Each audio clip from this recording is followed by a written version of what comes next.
බුදුරජාණන් වහන්සේ පෙන්නනවා මහණෙනි තවත් සූර්යාවේගේ ආලෝකෙ මේ පෘථුවියට වැටෙන කාලයක් එනවා කියලා. කාලයක් ගිහිල්ලා තවත් සූර්යාවේගේ ආලෝකෙ මේ පෘථුවියට වැටෙනකොට කුඩා ගංගා ඇලතොල මේ වැව් පොකුණු ලින් සියල්ල හිඳිලා වේලිලා පොළව කරකුට්ටම් වෙලා යනවා කියලා. එතකොට අපිට පේනවා මේ කුඩා ගංගාවල් ඇලදොල ලින් මිනිස්යන්ට යම්තම් හරි වතුර පොදකට හරි ඉතුරු වෙච්ච යම්තාක් දෙයක් තිබුණද මේ සියල්ල දෙවනි සූර්යාගේ ආලෝකයේ පෘථුවියට වැටෙනකොට මේ සියල්ල හිඳිලා අවසන් වෙලා යනවා කියලා.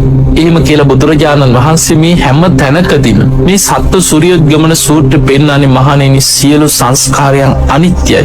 ඒ නිසා අප්‍රමාදීව ධර්මාවබෝධය ලබන්නම මහන්සි ගන්න. එහෙම කියලා බුදුරජාණන් වහන්සේ ආයමත් පෙන්නනවා මහණෙනි තවත් කාලයක් යනකොට බොහෝ කාලයක් යනකොට තවත් සූර්යාවේගේ ආලෝකය පෘථුවියට වැටෙනවා. හැබැයි ඔය වෙනකොට මිනිස්යන් මේ ලෝකෙ තුල මිනිස්යන්ට ජීවත් වෙන්න පුළුවන් කමක් නැහැ. ඔවුන් සියලු දෙනා මිය පරලොව ගිහිල්ලා සත්‍යයන් මේ සියලු දෙනා විනාශයට පත් වෙනවා. එතකොට බුදුරජාණන් වහන්සේ පෙන්නනවා තුන්වෙනි සූර්යාගේ ආලෝකය පෘථුවියට වැටෙනකොට විශාල ගංගාවක් ගංගා යමුනා අචිරවතී සරබෝ මහී කියලා හඳුන්වපු මේ පංච මහා ගංගාවල් ඇතුළු විශාලම ගංගාවල් හිඳිලා යනවා. එතකොට කලින් දෙවනි සූර්යාගේ ආලෝකය වැටෙනකොට පුංචි කුඩා ගංගා ඇලදොල මේවා ලින් පොකුණු මේවා හිඳිලා ගියාට තුන්වෙනි සූර්යාගේ ආලෝකය පෘථුවියට වැටෙන කාලේ එනකොට විශාල ගංගා සියල්ල හිඳිලා යනවා කියනවා මේ ලෝකෙ. බුදුරජාණන් වහන්සේ ආයමත් සිහිපත් කරනවා මහණෙනි සියලු සංස්කාරයන් අනිත්‍යයි. අප්‍රමාදීව කුසල් වඩන්න මහන්සි ගන්න ධර්මාවබෝධයටම වීරිය වඩන්න.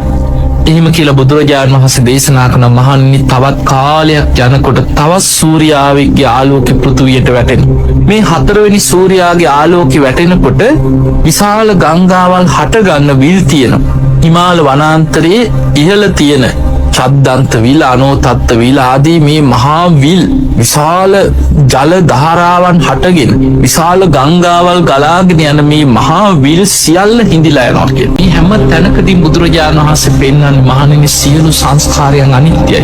අප්‍රමාදීව ධර්මාවබෝධයටම වීරිය වඩන්න. බුදුරජාණන් වහන්සේ දේශනා කරන මහණෙනි තවත් කාලයක් යනකොට තවත් සූර්යාවේගේ ආලෝකය පෘථිවියට වැටෙනවා.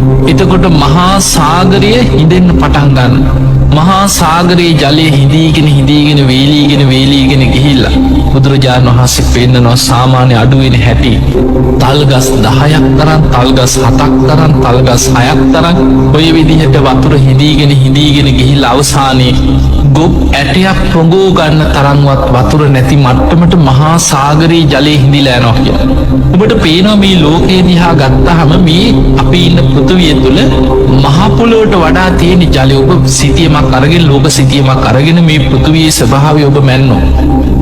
මේ පොළොව තියෙන ප්‍රමාණ වලට වඩා විශාල වශයෙන් මේ ලෝකෙ පිරලා තියෙන මහා සාගර ජලය. එතකොට මේ මහා සාගරයේම හිඳිලා ගිහිල්ලා සාගරයේ තියෙන ගැඹුරුම තැන පවා ගොබ් ඇටයක් පොඟව ගන්නවා ජලය නැති ප්‍රමාණයට මහා සාගරයේ හිඳිලා යනවා. පස්වෙනි සූර්යාගේ ආලෝකය වැටෙනකොට බුදුරජාණන් වහන්සේ ආයමත් සිහිපත් කරනවා මහණෙනි මේ සියලු සංස්කාරයන් අනිත්‍යයි. අප්‍රමාදීව ධර්මාවබෝධයට වීරිය වඩන්න. ඊළඟට ඔහොම කාලයක් ගිහිලා 6 වෙනි සූර්යාගේ ආලෝකයේ වැටෙනකොට මුළු පෘථිවියම දුම් දාන මට්ටමට පෘථිවියෙම දුම් දාන්න පටන් ගන්නවා. ඔබ දන්නවා සාමාන්‍ය නිකන් හිතන්න මැටි වළඳක් රත් කරනකොට කිනියම් වෙලා දුම් දාන්නේ යම්සේද ඒ වගේම මේ පෘථිවියේම උෂ්ණත්වය වැඩි වෙලා මුළු පොළොවම දුම් දාන මට්ටමට පත් වෙනවා කියන්නේ. බුදුරජාණන් වහන්සේ ආයමත් සිහිපත් කරනවා මහණෙනි සියලු සංස්කාරයන් අනිත්‍යයි. අප්‍රමාදීව ධර්මාවබෝධයටම වීරිය වඩන්න. බුදුරජාණන් වහන්සේ දේශනා කරනවා 7 වෙනි සූර්යාගේ ආලෝකය පෘථිවියට වැටෙනකොට අර දුම් දනමමින් ගිනියම් වෙලා තිබ්බ පෘථිවිය ගිනිගෙන අලු දූවිලි වගේ විසිරිලා මේ විශ්වය තුල විනාශ වෙලා පුපුරමින් කෑලි ගිනිගෙන විනාශ වෙලා යනවා කියන්නේ. එතකොට අපිට පේනවා මේසා විශාල මහා පෘථිවිය මේසා විශාල මහා සාගරයේ ජලයේ මේ සියල්ල පවා විනාශ වෙලා ගිනිගෙන මුළු පෘථිවියම අලු දූවිලි බවට පත් වෙලා මේ විශ්වය තුල ගිනි ගනිමින් පුපුරමින් විනාශ වෙලා යනවා කියන්නේ. මේ විදිහට දේශනා කළ බුදුරජාණන් වහන්සේ දේශනා කරන මහණෙනි ඒ නිසා සියලු සංස්කාරයන් අනිත්‍යයි. අප්‍රමාදීන සම්පාදයට අප්‍රමාදීව කුසල් වඩන්න කියලා. මේ විදියට සත්ත සූරියෝද්ගමන සූත්‍රයේ මේ විශ්වයේ මේ ලෝක ධාතුවම විනාශ වෙලා යන ආකාරය ගැන බුදුරජාණන් වහන්සේ පෙන්නනවා. බුදුරජාණන් වහන්සේ මේ පෙන්වන්නේ මේ අද ඊයේ වෙන එකක්වත් හෙට අනිද්දා වෙන එකක්වත් තව අවුරුදු 50කින් 100කින් වෙන දෙයක් නෙමෙයි. කල්ප ගණනාවක් යනකොට විශ්වයේ සිද්ධ වෙන දෙයක්.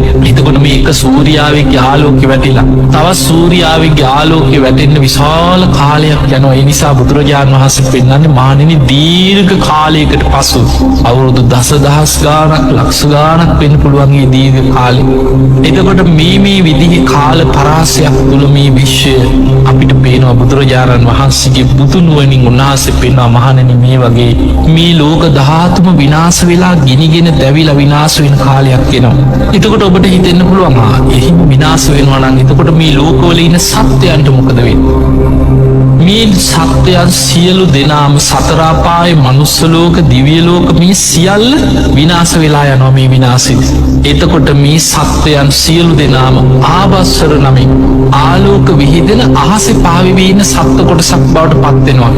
ඔවුන්ට ආයෙමත් පරිසරයක් හැටියට පෘථුවියක් කාලයකට පස්සේ හරි සකස් වෙලා ඒ සත්ත්වතල සකස් වෙන තෙක් ඔහේ අහසේ පාවෙවි ඉන්න මේ විශ්වය තුල ඔහේ පාවි ඉන්න සත්ත්ව කොටසක් බවට පත් වෙනවා. ඊයට කියන්නේ ආවස්සර කියලා.